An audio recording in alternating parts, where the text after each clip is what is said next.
বিশ্ব ক্রিকেটের অন্যতম বড় মঞ্চ চ্যাম্পিয়ন্স ট্রফিকে সামনে রেখে ক্রিকেট প্রেমীদের মধ্যে এখন একটাই প্রশ্ন, সাকিব আল হাসান ও তামিম ইকবাল কি থাকবেন এবারের বিশ্বমঞ্চে? ক্রিকেট পাড়ায় এই দুই তারকা খেলোয়াড়ের উপস্থিতি নিয়ে চলছে তুমুল আলোচনা।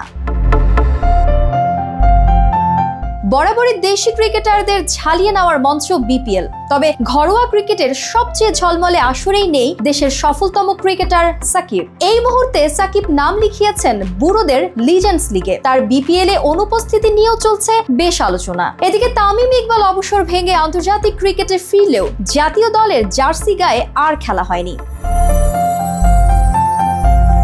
সাবেক পাকিস্তানি ক্রিকেটের কিংবদন্তি শহীদ আফ্রিদি তামিমকে নিয়ে মন্তব্য করেছেন, তামিমের জাতীয় দলের অধ্যায় শেষ।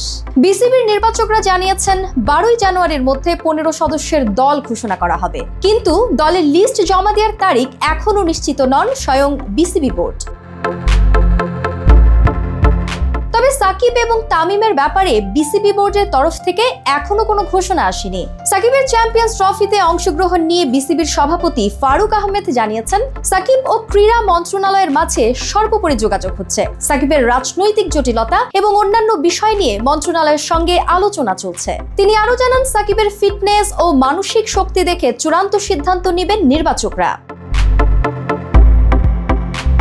চ্যাম্পিয়ন্স ট্রফির মতো গুরুত্বপূর্ণ টুর্নামেন্টকে সামনে রেখে ক্রিকেট প্রেমীরা বিভক্ত এই একটি প্রশ্নেই, সাকিব ও তামিম কি খেলবে এবারের বিশ্বমঞ্চে, নাকি তাদের অংশগ্রহণ থাকবে কেবল আলোচনার জল্পনায়?